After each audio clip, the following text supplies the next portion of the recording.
футболбозон дар корномаи худ формаи беҳтарини худро нигоҳ медоранд, вале баъди анҷоми фаъолият онро аз даст медиҳанд. имрӯз онҳоеро мисол меорем, ки ба куллӣ тағйир ёфтаанд. аз Месут Озил шурӯъ мекунем. Собиқ футболбози мунтахаби Олмон, ки дар вақти бозиаш дар Реал Мадрид машҳур шуда буд, пас аз анҷоми корномааш тағйироти ҷиддӣ дар формааш кардааст. Пас аз эълони тарки футбол кардан соли 2023, Озил ба бадансозӣ рӯй овард. натиҷаи меҳнаташ бошад ҳамагонро дар шок овард. Озили 35 сола дастовардҳои тамриниашро дар сомонаи инстаграмаш мегузорад ва дар пости ба наздикӣ кардааш ҷомеаи футболиро дар ҳайрат гузошт. ӯ пас аз 1 сол ивазшавии ҳолати физикиашро нишон дод. акнун ба Озил нигариста мухлисон ӯро ба Бозингари футболи амрикоӣ шабеҳӣ медиҳанд. нафари дигаре, ки чунин тағйироти ҷисмониро гузаронидааст, собиқ бозингари Ливерпул Фернандо Торрес аст. дар ҳоле ки аксари футболбозон ба беаҳамиятӣ нисбати ҳолати варзишӣ меоранд, Торрес ба тарафи дигар ба машқи бадансозӣ таваҷҷӯҳ кард.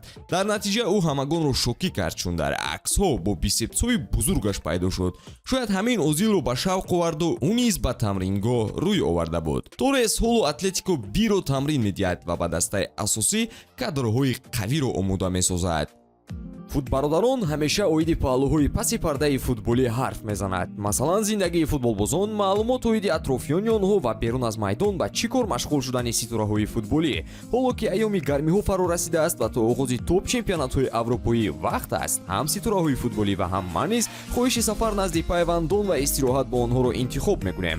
аз ин хотир, агар шумо дар хориҷа кор ё зиндагӣ кунед, метавонед бо нархи арзон аз Собиқ Тинкофф банк, ки ҳоло Тибанк ном дорад, билетҳои ҳавопайморо харидорӣ кунед ва болои ин имкони бурди 10 000 рублро пайдо намоед. бо истифода аз ссилкаи дар комментария буда шумо метавонед то охири моҳи август корти дебитии Блекро аз Тибанк дархост кунед ва ҳама гуна хариди молу маҳсулотро бо он пардохт намоед. бо дархости он корт шумо ҳангоми харидани билети ҳавопаймо 500 рубл тахфиф хоҳед гирифт. пас аз он аз барномаи Тибанк ё сомонаи Тисаёҳат билети ҳавопайморо ба дилхоҳ самт харидорӣ карда имкони бурди 10 000 рублро ба даст доред. 10 нафар ғолиб хоҳад шуд. бинобар ин шумо низ имкони зиёд доред.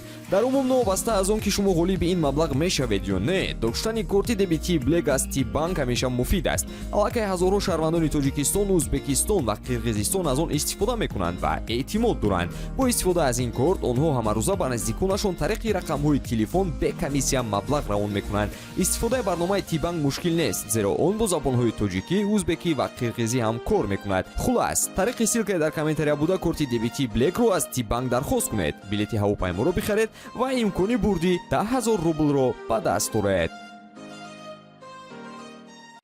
собиқ бозингари Челси намуди зоҳирии хешро тағйир додааст. гап сари Рамирес меравад. футболбози бразилӣ дар нимҳимояи Челси 6 сол баромад карда буд ва баъдан ба дастаи Ҷиангсу Санин гузариш намуд. пас аз гузарондани 3 мавсим дар Хитой, соли 2019 Рамирес ба ватанаш баргашт. онҷо бошад дар сафи дастаи Палмерас ҳунарнамоиро давом дод. Рамирес соли 2022 эълон кард, ки корномаи варзишиашро ба анҷом мерасонад. ӯ аз ҳамагӣ барои дастгирӣ миннатдор шуду дар самти дигар фаъолиятро идома дод. пас аз чанде ӯро бо тарҳи нави мӯй ва иловаи вазн дидем, ки аз даврони футболбозиаш ба куллӣ фарқ мекард. боварӣ дорем, ӯро мухлисони Челси дар диди якум нашинохтанд. аз ситораҳои премер-лига мо боз Дер Куайтро дорем. ӯ дар таърихи Ливерпул ва премер-лига тавонист исми худро нависад. тамоми мухлисон аз сартосари дунё ҳунари ӯро қадр мекарданд. Энфилдро дар он замон бе иштироки Куайт тасаввур кардан намешуд, вале соли 2012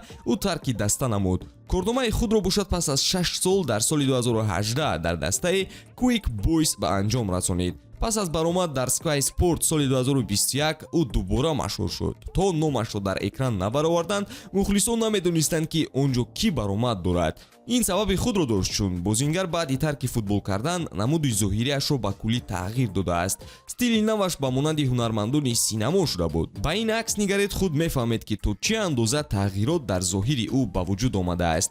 футболбози дигари нидерландие, ки пас аз анҷоми корнома ба ҷои тамрингоҳ ба ошхона рафтааст, ин Уэстни Шнайдер мебошад.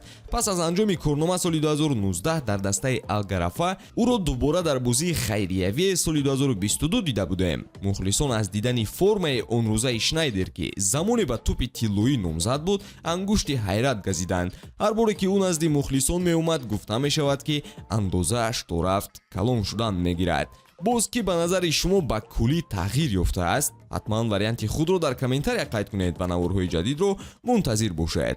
то боздид дӯстон.